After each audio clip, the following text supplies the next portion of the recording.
Welcome back out on the mushroom trail. It's another beautiful day out here, and this forest feels so alive with life. Let's jump in. Let's see what we see. Moving just up the trail here, something particularly amazing is catching my eye just off to the side of the trail. So check this out. So this stands out so much to me that initially you may actually write this off as like a piece of trash or a plastic bag or something, but it's decidedly not. Take a look at this. So I'm just gonna zoom in here on this. What we're looking at sprouting up out of the ground in this small little cluster is one of the most amazing plants that you'll ever encounter out here in the forest. This is what's commonly referred to as ghost pipe, or in the past it's been referred to as Indian pipe or even just ghost plant. This is Monotropa uniflora, and this is one of the most fascinating mycoheterotrophic plants. You know, in recent videos, we've been talking about several of these different kind of achlorophorous plants that lack chlorophyll, and this particular one partners with Russulaceae fungi. So those Russula mushrooms that you may see coming up in the fall time, this particular plant is partnered with those. It relies on these partnerships with mycelium to produce its food. So very interesting to think that it's indirectly working with a lot of these trees that are in the neighboring areas. If we look back here, I'm seeing even more of this starting to sprout up. So look back here at this little patch. So we can see it's kind of bent head. It has a little bit of a, almost like asparagus looking kind of layered little stem. And it's got this nodding head that bends down. That's ultimately going to bear a really pretty flower. But boy, you can see it all back in here. Now this one is of a special interest because this has been used medicinally for quite some time as a nervine. So it's interesting. So this is oftentimes recommended for people that are neurodivergent in some way, shape, or form. It's an incredibly powerful medicine that's been used for a really long time. So I know even in the very distant past, there are records of indigenous populations utilizing this. Most often these days, people are seeking this out as a plant to actually tincture and to draw out some of those powerful alkaloids. But again, the chemistry isn't super well understood, and it's known as a nervine, something that kind of increases pain thresholds. So similar to if you're at the dentist office and you get, you know, a hit of nitrous, it doesn't necessarily knock you out. You're still aware of what's going on, but it kind of dampens the pain without dampening awareness. So this one, very interesting plant. I'm sure that we'll talk about this in greater detail in the days to come. But boy, you can see some of the old stalks here that have kind of fallen by the wayside or maybe been scavenged in some way, shape, or form by wildlife or plucked out of the ground. But just amazing to see. So again, that's Monotropa uniflora, the ghost pipe, sprouting up out here in mid-June. Such an awesome sight.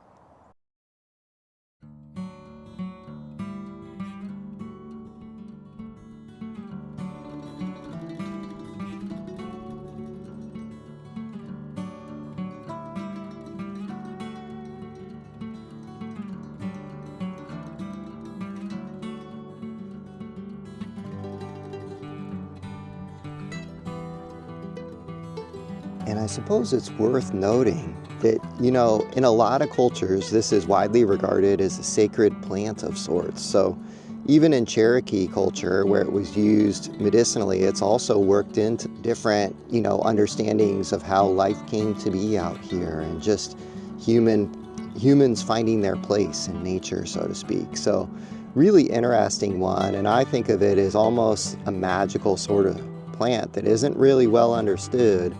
It's worth noting too that when people do go to tincture this, it'll actually, so you can see that this is, you know, a bleach white plant, but when added to a high proof alcohol to extract those alkaloids, it'll actually initially turn a deep purple to blue color, and then eventually it will turn black.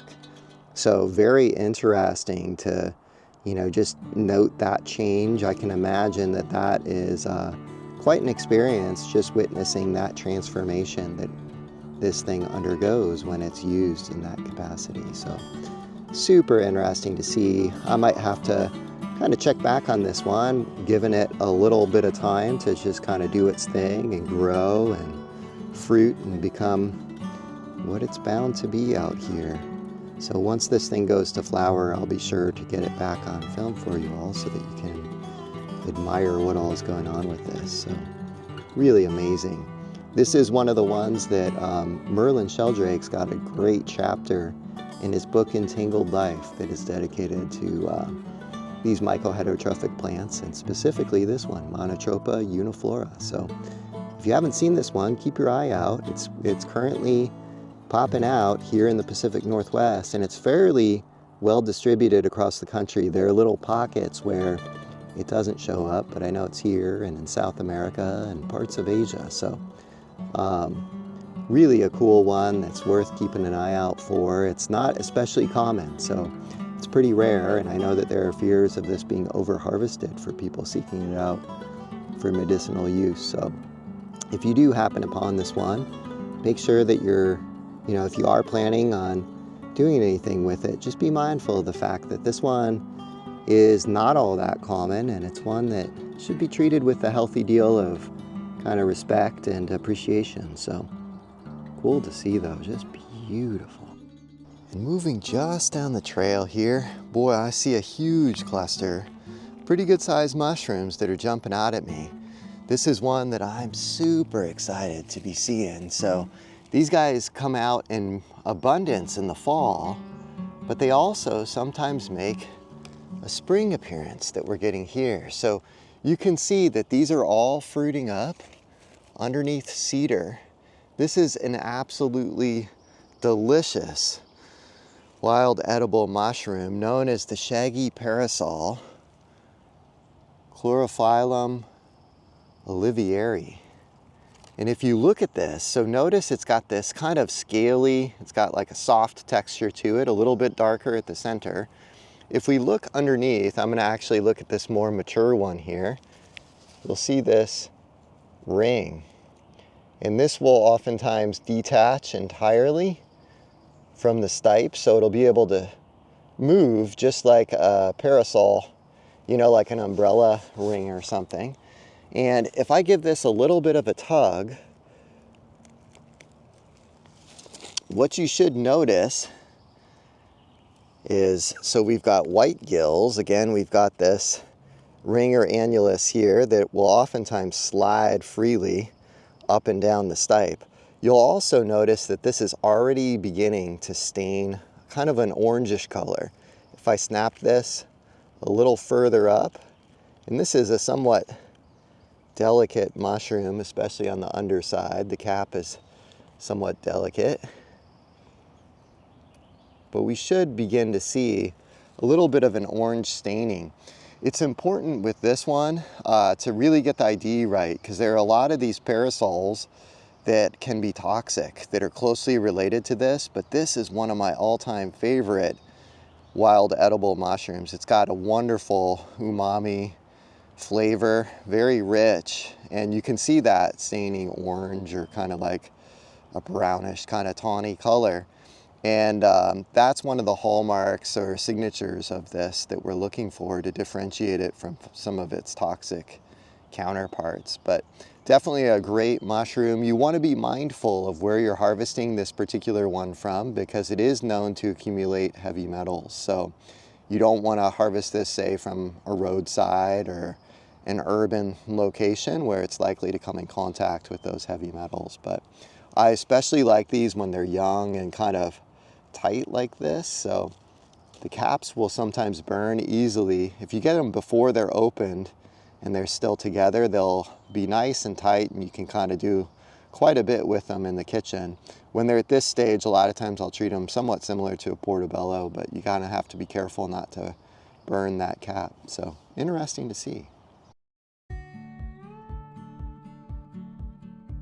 Boy, and I just love that there's so many of these fruiting out here. I'm gonna go ahead and harvest quite a few of these, and what I can't eat now I'll dry out and save for a little later during the summer months. But awesome to see out here. Always get excited about this one. Take a look at this as we go up. So this one is naturally just kind of nodding a little to the side, exposing this ring that we were talking about or discussing. You can see, well, these ones here this spring season, I don't know if it has to do with the moisture content or what. Oh, there it goes. Now it's kind of sliding up and down freely a little bit. It's on there a little tighter than I oftentimes see in the fall time. But boy, just beautiful mushrooms. Excited to bring some of these home with me. So very cool to see. Boy, it's just beautiful out here today. We've got perfect temperature, sun shining, birds singing. We've got the salmon berries out, the huckleberries, all that good stuff. Reminds me of just how much I love that idea of forest bathing, that Japanese idea of just kind of coming out here and soaking it all in. Amazing to think too that these trees are releasing terpenes and different things that actually affect us on a chemical and biological level. Pretty amazing to think about all the reasons why it feels so good to be out here in the forest. Really interesting to kind of reflect on and just to experience. Oh, look down here. So we've got another one of our favorites, the gray shaggy parasol, Chlorophyllum olivieri. This one looks particularly nice. I think I might harvest this one and bring it back. Looking especially fresh and vibrant. And again, what we're looking for on this, I know I mentioned it earlier, but we've got this skirt here that's showing up, and then we also are going to notice some orangish staining when we break this. I'm going to actually, well, I'm going to keep that whole, but maybe what I'll do is as we come across more of these, I'll highlight that much more, but you can see a little bit of that orangish staining taking place there, particularly fresh specimen. We've got another one down here. Let's actually take a look at that. Oh, so that one's actually been broken off already. That looks to be a little bit buggy. So I might actually give this one a check, and if it looks good, I'll bring it with me. From this perspective, it looks really good. We'll see once I break that stipe off a little deeper, but really cool to see out here. And boy, just what a day to be out here just experiencing the forest and being a part of it all. Pretty awesome place to be.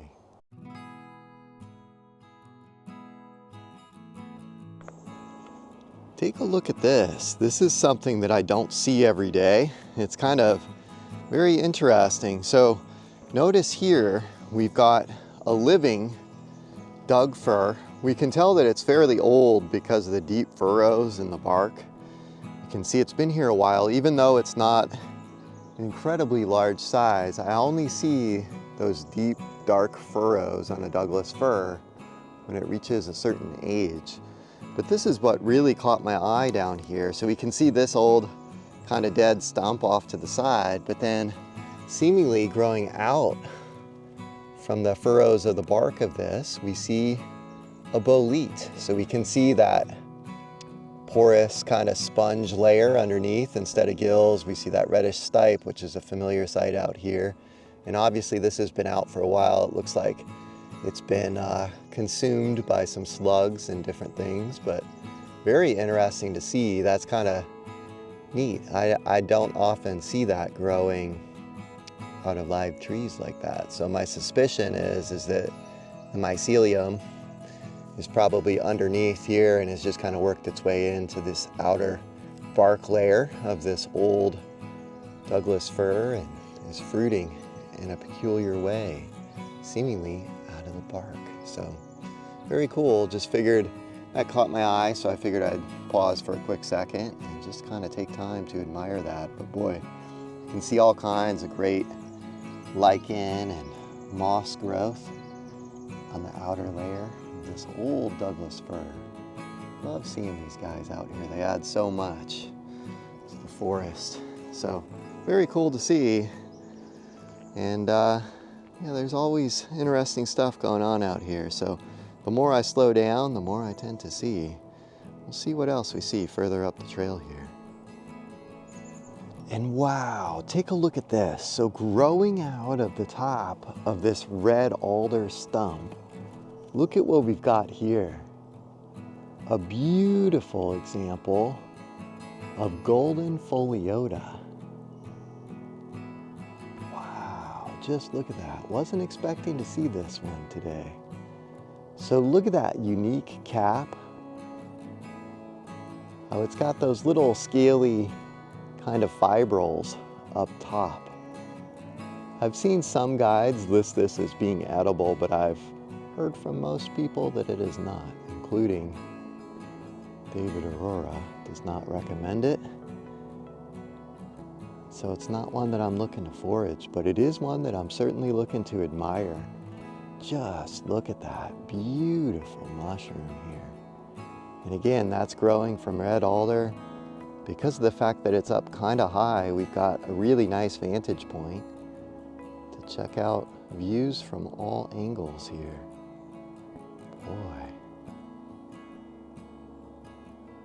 what an incredible mushroom. So you can see two different stages. So these guys off to the left, a little bit more mature, kind of flattened cap, but we certainly see some younger ones here too.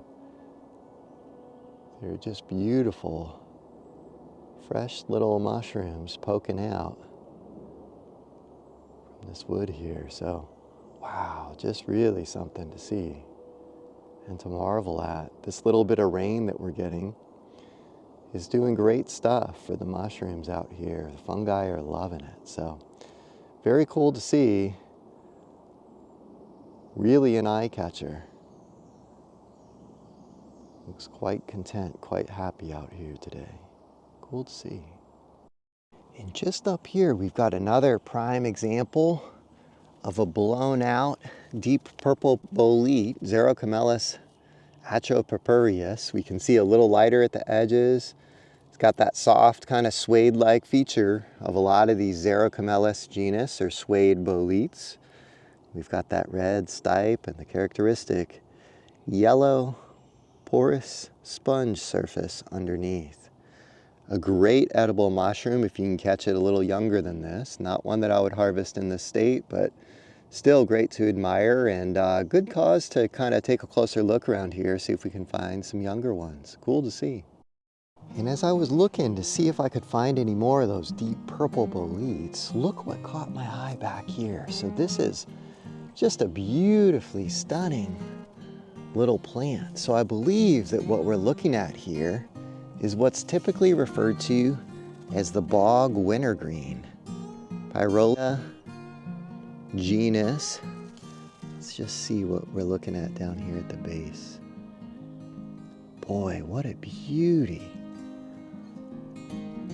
Very cool to see out here. That's not something that I see every day. It's possible that I just miss it, but really standing out here. So just figured I'd pause and point that one out. What a beauty, right?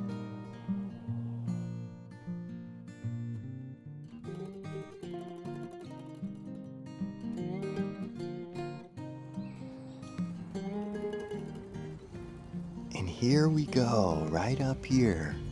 Take a look. So these are, boy, just perfect little deep purple boletes. Xerocomellus atropurpureus. Look at these stout little caps, got a little bit of a purple hue to them. If we look down here, we've got that really kind of bumpy surface and boy, a distinctive bright red stipe. Let's take a slightly closer look. Just beautiful. We've got that light yellow porous sponge underneath. And these guys, boy, they've really been out this spring and early summer. Tasty little edible mushroom that has a bit of a lemon zest type flavor. Very unique. Always love seeing these out here. Beautiful.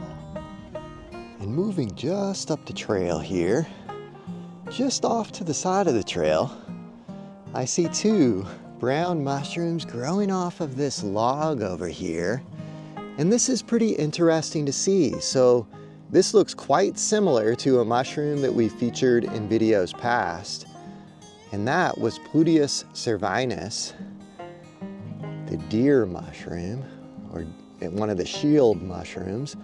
This one very closely related. I believe that what we're looking at is actually within the same genus, the Pluteus genus, but I believe that this is the western deer mushroom, Pluteus exilis.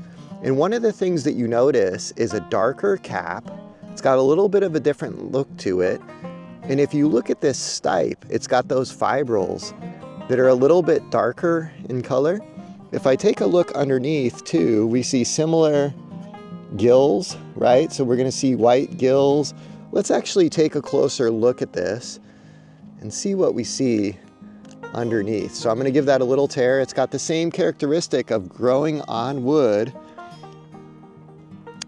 And I'm just looking here to see, and yeah, it looks like we're observing free gills that are separate from the stipe.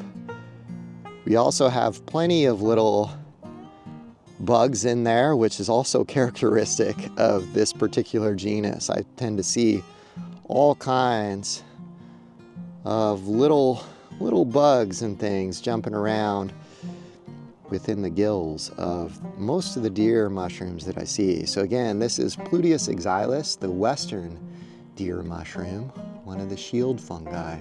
Very cool to see out here. And again, this is an edible mushroom. Again, I don't believe it's at the top of anyone's list, so not one that I'm seeking out, not one I'm going to take with me today, but super interesting to see. So we've got white free gills. That would give a light pink spore print. We see those fibrils on the stipe, and we see that cap similar to the deer mushroom that we've seen in the past, Pluteus cervinus, but a little darker in color. So interesting to see. Moving just up the trail, this is kind of an interesting sight. So this little kind of shrubby plant that we see here is one that we spoke about earlier in the spring. So this tends to be the very first plant to bud out with spring greens. And these leaves we talked about being kind of a cucumber substitute. So when they're young and fresh in the early spring, they taste just like cucumber rinds. So sometimes people will put those on sandwiches. And you can see here the first ripe berry that I've seen of the year. So this is, of course, the Indian plum, or Osoberry is what it's referred to. Over here on this cluster, you can see the unripe fruits, or those yellow ones, but then as they start to ripen up, they get this purple color to them. Let me see if I can get that in better focus there. But yeah, just a beautiful berry. Not anyone's favorite that I know of, but tasty nonetheless. So these would be eaten in moderation by a lot of the indigenous folks, I'm told, and sometimes used to make into different jams or jellies or the like. So just figured I'd point that out because it caught my eye as being the first ripened Osoberry that I've seen all year. I'm gonna give it a whirl here. Cool to see. And after nibbling on an Osoberry, pretty excited to see these guys, in my humble opinion. A much tastier berry that's one of my favorites out here. This is the red huckleberry. Any of you that live out here in the Pacific Northwest are no stranger to this guy. Just a delicious little berry. It is really out in abundance right now. I love seeing this and love just getting a handful of these. They pack quite the punch, and really tasty little berry out here. Birds seem to think so as well, so it'd be nice to mask the flavor of the Osoberry that I've got currently in my mouth to replace it with this one. It's funny because a lot of times people will pass on these red huckleberries because they figure they're just too small to bother with. I think the trick is to get a handful like this and then down the hatch all at once. And just up here, we've got an especially beautiful fruiting of a native orchid that's an achlorophorous plant. This is one of the coral roots, specifically the spotted coral root. And if we look at these flowers, if we zoom in here, we can see those really unique patterns on there. So we talked about this in a very recent video, so I won't go into too much depth or detail here. But this is one of those ectomycorrhizal associates. So this is actually what we call or refer to as a mycoheterotrophic plant. So it lacks chlorophyll and is reliant on ectomycorrhizal mushrooms. This particular one associates with Russulaceae. So those russulas that we see out in the fall time fruiting, we've got the mycelium of those working very likely with the Douglas fir that's just back behind us. And so these are indirectly obtaining nutrients from the trees by pairing with ectomycorrhizal mushrooms or fungi. So very cool to see. What a beauty, right? Love seeing these out this time of year. So cool.